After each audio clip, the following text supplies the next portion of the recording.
ತಗೊಳ್ಳಿ. ಏನದು? Love letter. ನಿಜವಾಗ್ಲೂ? Thank you. ಏನ್ ಬರ್ತಿದ್ದೀರಾ? ಓದ್ಬಿಟ್ಟು ಹೇಳಿ. Resignation letter. ಚೆನ್ನಾಗಿ ಬರ್ತಿದ್ದೀನ? ಇದು ನನಗೆ ಯಾಕೆ ಕೊಡ್ತಿದ್ದೀರಾ? ಅರೆ ನೀವೇ ತಾನೇ ಹೆಡ್ ಮಿಸ್ಸು. ನಿಮ್ಮ ಕೈ ಕೆಳಗೆ ನಾನು ಡ್ರೈವರಾಗಿ ಕೆಲಸ ಮಾಡ್ತಾ ಇದ್ದಿದ್ದು, ಹಾಗಾಗಿ ನಿಮಗೆ ಕೊಡದೆ ಇನ್ಯಾರು ಕೊಡಲಿ? ಅಕ್ಸೆಪ್ಟೆಡ್. Thank you.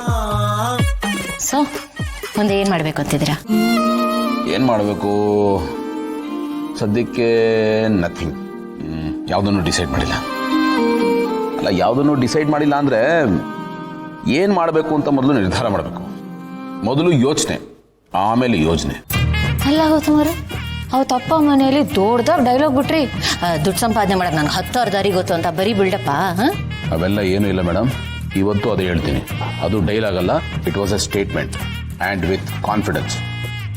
ಈಗಲೂ ನನಗೆ 10,000 ದಾರಿ ಗೊತ್ತಿದೆ, ಬಟ್ ಆ 10,000 ದಾರಿನಲ್ಲಿ ಯಾವ ದಾರಿಲಿ ಹೋಗೋದು ಅಂತ ಕನ್ಫ್ಯೂಸ್ ಆಗ್ತಾ ಇದೆ. ಆಪ್ಷನ್ಸ್ ತುಂಬ ಇದೆ, ಅದರಲ್ಲಿ ಆಯ್ಕೆ ಯಾವುದು ಮಾಡ್ಕೊಳ್ಳೋದು ಅಂತ ಗೊತ್ತಾಗ್ತಿಲ್ಲ ನನಗೆ. ಯಾಕೆಂದರೆ ಬೆಸ್ಟ್ ಯಾವುದನ್ನು ಅಂತ ಅಳೆದು ತೂಗಿ ಆಮೇಲೆ ನಿರ್ಧಾರ ಮಾಡಬೇಕಲ್ಲ. ಹಾಗಾಗಿ ನಾನು ಸ್ವಲ್ಪ ಯೋಚನೆ ಮಾಡಬೇಕು. ಈ ತಲೆ ಬಿಸಿ ಇದ್ರೆ ಅದು ಯಾವುದು ಯೋಚನೆ ಮಾಡೋಕ್ಕಾಗಲ್ಲ. ಹಾಗಾಗಿ ಬ್ರೇಕ್ ತಗೋತಾ ಇದ್ದೀನಿ. ಈ ರೆಸಿಗ್ನೇಷನ್ ಲೆಟರ್ ಕೊಡ್ತಾ ಇದ್ದೀನಿ. ಏನು ಪ್ಲಾನಿಂಗ್ ಮಾಡೋದು ಅಂದ್ರೆ ಅಷ್ಟೊಂದು ಸುಲಭ ಅನ್ಕೊಂಬಿಟ್ರ ನೀವು? ಮೊದಲು ಏನು ಮಾಡಬೇಕು ಅಂತ ಯೋಚನೆ ಮಾಡಬೇಕು, ಆಮೇಲೆ ಅದನ್ನು ಡಿಸೈಡ್ ಮಾಡಬೇಕು, ಆಮೇಲೆ ಅದನ್ನು ಒಂದು ಪೇಪರ್ಲಿ ಇಳಿಸ್ಬೇಕು, ಆಮೇಲೆ ಅದಕ್ಕೊಂದು ಲೇಔಟ್ ಹಾಕಬೇಕು, ಆಮೇಲೆ ಪ್ಲಸ್ಸು ಮೈನಸ್ಸು, ಅದರ ಪರ ವಿರೋಧ, ಆಮೇಲೆ ಪರ್ಮಿಟೇಷನ್ನು, ಕಾಂಬಿನೇಷನ್ನು, ಸಾಧಕ ಬಾಧಕ, ಇವೆಲ್ಲ ಯೋಚನೆ ಮಾಡಿ ಆಮೇಲೆ ಡಿಸೈಡ್ ಮಾಡಬೇಕು ಮೇಡಮ್. ಇವೆಲ್ಲ ಸುಮ್ಮನೆ ಅಲ್ಲ. ಇದು ಸ್ಟಾರ್ಟಪ್ ಮಾಡೋದೇನು ಈಸಿ ಅಂದ್ಕೊಂಡ್ರ ನೀವು? ಹೌದಾ? ಹೌದು. ಸ್ಟಾರ್ಟಪ್ ಶುರು ಮಾಡೋದು ಅಷ್ಟೊಂದು ಈಸಿ ಅಲ್ಲ.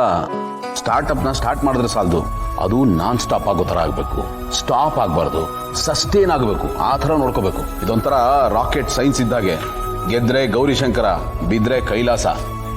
ಸಿಂಪಲ್ ಆಗಿ ಹೇಳ್ಬೇಕು ಅಂದರೆ ಹೊಡೆದ್ರೆ ಜಾಕ್ ಪಾಟು, ಇಲ್ಲದೆ ಇದ್ರೆ ಲತ್ತೆ. ಹಾಗಾಗಿ ಕೇರ್ಫುಲ್ಲಾಗಿ ಯೋಚನೆ ಮಾಡಿ ಹೆಜ್ಜೆ ಇಡಬೇಕು. ಅದಕ್ಕೆ ಸ್ವಲ್ಪ ಪ್ರಿಪೇರ್ ಆಗಬೇಕು ನಾನು. ಬಿಸ್ನೆಸ್ ಮಾಡೋದಕ್ಕೆ ಇಷ್ಟೆಲ್ಲ ಯೋಚನೆ ಮಾಡಬೇಕಾ? ಮತ್ತೆ ಸುಮ್ಮನೆನಾ? ನಾನು ಏನೋ ಮಾಡ್ತೀನಿ ಅಂತ ನುಗ್ಬಿಡೋದಲ್ಲ.